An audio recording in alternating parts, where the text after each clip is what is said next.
This video is brought to you by Surfshark. I was very uncertain whether or not to include a sponsor on this one due to the subject matter, but Surfshark is a tool promoting security and protection, so I landed on yes.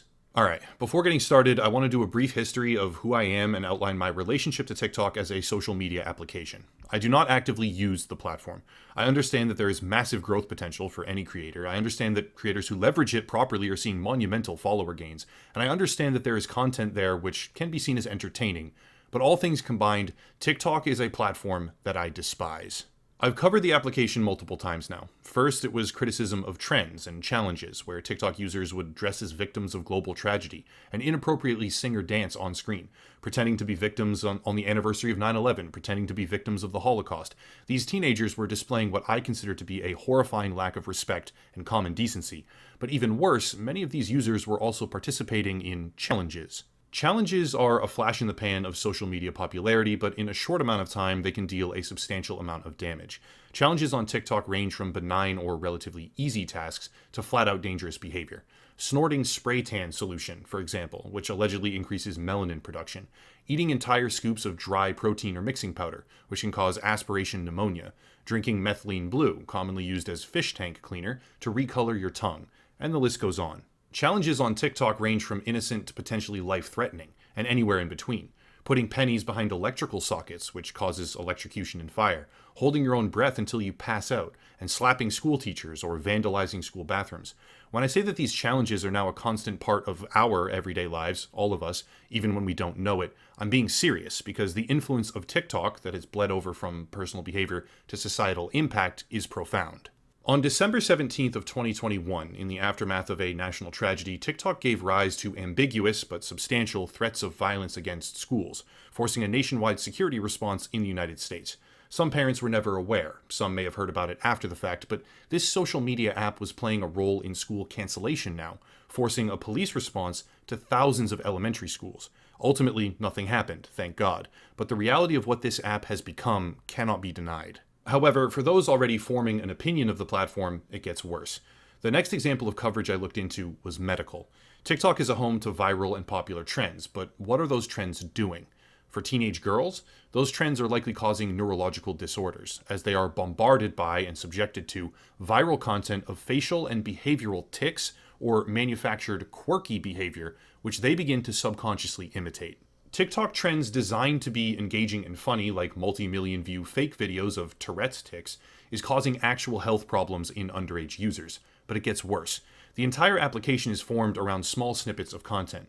One of my most popular videos ever was called "TikTok is Destroying a Generation," and centered on medical research suggesting that TikTok lowers attention spans, decreases concentration, and affects short-term memory. These factors combined, as well as the resulting depression and anxiety that are built when users cannot properly moderate their own attention span, also their susceptibility to advertising, which can be very damaging, or are subjected to things that they are unable to avoid or turn away from due to self-control issues, make TikTok a singular feedback loop of nearly all major negative factors involved with social media entirely.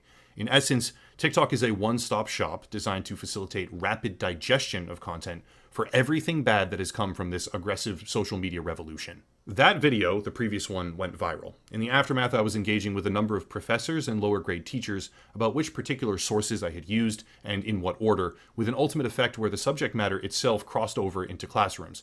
That level of response felt good. I was proud of it. I dislike TikTok. I formed that opinion based on a variety of medical and social factors. I sourced the information, and then it had some measure of impact as a result. But believe me when I say this, it gets exponentially worse from here. Alright, before going further, sponsored video, and that sponsor is, once again, Surfshark. Your life online is a minefield. You play games, browse websites, download files, basically everything is a risk. Surfshark is here to help with that by offering VPN, virtual private network services, that can help insulate you from a variety of online threats. Surfshark offers protection from certain phishing attacks, a serious issue in the world of social media and crypto especially. It can protect against malware, DNS tunneling, DDoS attacks, spyware, and also shield you from the inevitable and constant data harvesting, as well as tracking, from big tech companies. Even further, Surfshark can unlock additional content on streaming websites, like Netflix, for example, because geographic location is tied often directly to licensing agreements or contracts. Simply change your region and enjoy increased options in your video library. Surfshark can get you around regional censorship, such as government restrictions on websites, which happens a lot these days, and also offers encryption, IP protection or modification, and so much more. Today, they are offering 83% off and 3 full months free if you click the link down below in the description using promo code ECHELON. Again, that's promo code ECHELON and 3 full months for free if you click the link down below in the description. Big thank you to Surfshark for sponsoring the channel and being a long-standing partner. This is the part of the video where I need to outline methods and give disclaimers. Investigating this subject matter is kind of tricky. Merely possessing a recording of what I looked into is probably, under some circumstances, illegal. Having been made aware by a community request that TikTok Live might contain problematic underage content, I was faced with a difficult question of how exactly to investigate this. After a great deal of thought, I landed on this kind of solution. I would not engage with anything that I discovered, except to say precisely what I was doing. Investigating TikTok Live to see if there is inappropriate or directly paid for explicit content by minors. If I encountered a broadcast that I believed to be a legitimate example of underage explicit content, I would cease recording immediately, document what I had found with notes only, and move on. I would only record footage from streams where I was reasonably sure that those recordings were not over the line, and I would blur all, or nearly all, of the content that I recorded in the final video, since much of it would likely be near the line at best, should this kind of content be an issue. I was not prepared for what would happen next. Using a TikTok account I created some time ago for challenge and trending research purposes on prior videos, I began to browse the TikTok Live page.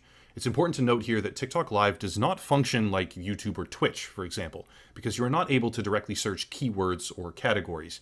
TikTok is, above all else, a primary feed of popular content where you selectively choose what to engage with, but that content feed is determined by an algorithm. This presents our first problem. The TikTok algorithm, as reported and investigated by the Wall Street Journal, utilizing dozens of custom-bought scanning accounts, served a never-ending stream of drug content and sexual fetish material to users between the age of 13 and 15. The algorithm began to bombard these test accounts, made as users with a self-expressed age of 13, 14, or 15, with non-stop depictions of whips, chains, or torture devices.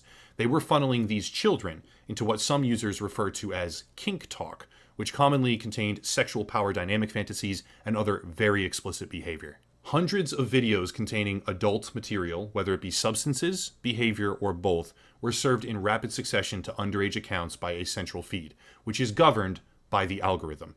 Now, it's important to understand how and why this occurs, and while the answer to that question might be incredibly complex, one of the easiest explanations is watch time. How long do you hover over a video letting it play? This one key metric can be used to determine, without ever needing to examine likes or followers, what content is more popular on TikTok.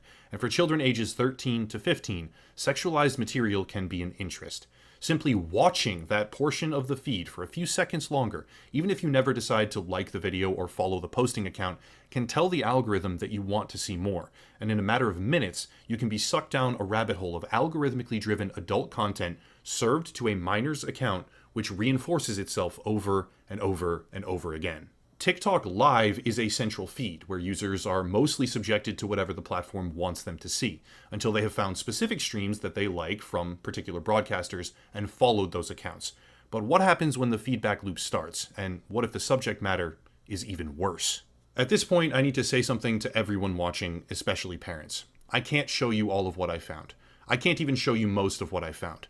Out of respect for the children involved, I need to heavily censor, redact, or remove portions of footage and other on-screen content, but what I found here is disturbing. Within minutes of browsing the feed, I was being shown users, primarily girls, who were certainly under 18 and could easily have been under the technical age requirement of 16 for TikTok Live, which many users I found would openly admit. Some stated without hesitation or numerous times that they were 15, others 14, etc. And it became clear that should the algorithm decide to serve you that content, if you watch it longer, or if you like any of it, there was no shortage. From there, things got worse. I started to see questionable content popping up where girls, often appearing to be quite young, were holding signs or standing in front of the camera with a revealing outfit. Those signs would say things like rose equals say daddy, or ice cream equals 360 spin, or even universe equals cut shirt. Or in one case, a woman who was definitely older than 18, she would cut off the wedding dress she was wearing for a certain chat sticker. The thing is, these pictures, or stickers, are not just pictures. They're money. In a way that seems nearly purpose-built for obfuscation, these little stickers and pictures, like a rose, are actually a way to donate money to these broadcasters, many of whom were openly admitting to being under 18 or even under 16 years old, as they did spins, bent over on camera, lifted their shirts, or engaged in other clearly suggestive content directly for money. Following the rules that I set out for myself through 4 separate sessions, I had to cut the recording and delete the footage over half a dozen times. Bombarded now with a feed of this content determined by the TikTok algorithm, I was being served a never-ending stream of girls on TikTok, many of them at very young ages, being paid by a chat room of viewers intending to see them in compromising positions. It's awkward, it's uncomfortable, and once you begin to see what's really happening, it makes you sick. But there's more. Attempting to go about this process ethically, I began to ask questions in the chat room. I would directly state that I was a journalist. I don't actually view myself to be an adequate journalist by any stretch, but that's an easier and more mainstream way of communicating the types of questions that I was intending to ask rather than I'm a gaming YouTuber, so yeah.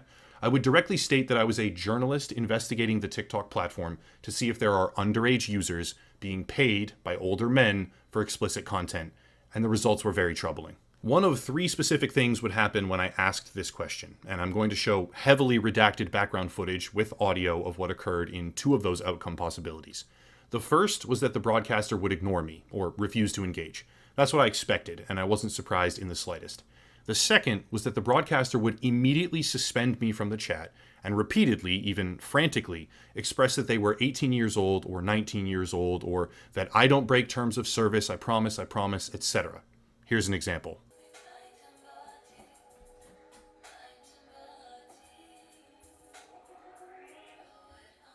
Alright guys, I am 19. I think someone asked in the comments, guys, I'm 19. Yes guys, I am 19.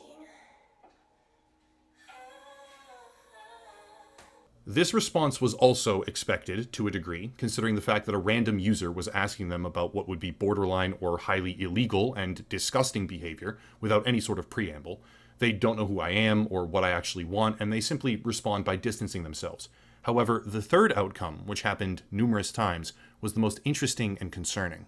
When asking the question of certain broadcasters, some of them would answer, yes, I have heard of that stuff. They would go on to describe that it didn't happen in their broadcast, but they did know about it. They had some friends who did it, etc. But the strangest factor of all was that on more than one occasion, and only after they answered affirmatively to my questions, the broadcaster would be suspended or banned from the platform in real time. Here's an example of that. For context, this girl, I'm just going to call her Jane for privacy reasons, answered my question, as you'll hear, with, yes, I do know about that. It doesn't happen here, though, and was then suspended immediately afterward. I don't know what to tell you, man. I just be doing it. Do you hear of older men using TikTok Live for minors? But yes, I do. But nobody's on here with that. And if they are, I dismiss it right away. I'm a journalist investing in the platform. That's what's up.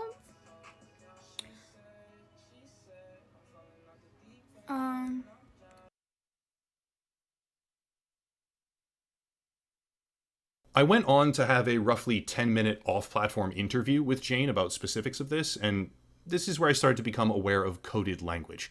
To be clear, I cannot give a definitive reason why multiple broadcasters were suspended as soon as they answered my questions, acknowledging that the problem even exists, but it did not happen a single time to a broadcaster that blocked me or refused to answer.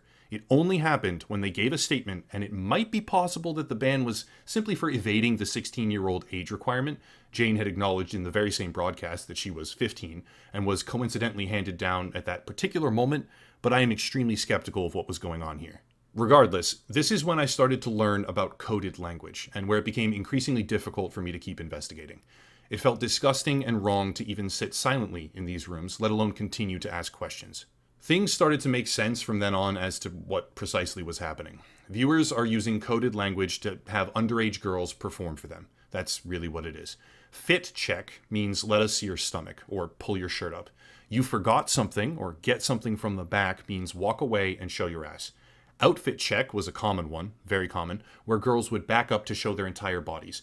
and the chat rooms were completely overrun with requests, and I don't just mean trolls here. They were overrun with paying viewers, requesting feet pictures, often referred to as feet check, or toe ring check, or anything like that, or attempting to move off platform and discuss some sort of larger transaction through Cash App. Do you want to make $400 fast or $500 fast, etc., or buying them something from their Amazon wish list.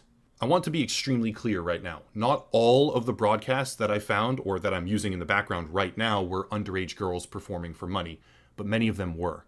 Perhaps for some, they just looked younger than they were, but some of them openly acknowledged that they were 15 while taking donations in order to do squats and spins.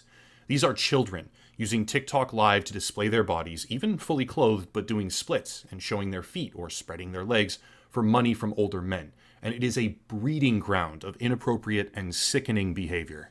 To be clear, I undertook multiple sessions of investigation. After starting with an old account, I created a brand new, fresh, never-before-touched profile and engaged with the same pattern of browsing. This new account fell into the same content black hole as before in a very short span of time, and were I to undertake the process again, I have no doubt in my mind at all of similar or identical results. I have to be careful here because certain claims I ran into over the course of my second session devolve into hearsay. It wasn't one of the specific girls that I talked to personally, but her friend who had been allegedly extorted after selling nude pictures to one of the viewers in her chat room.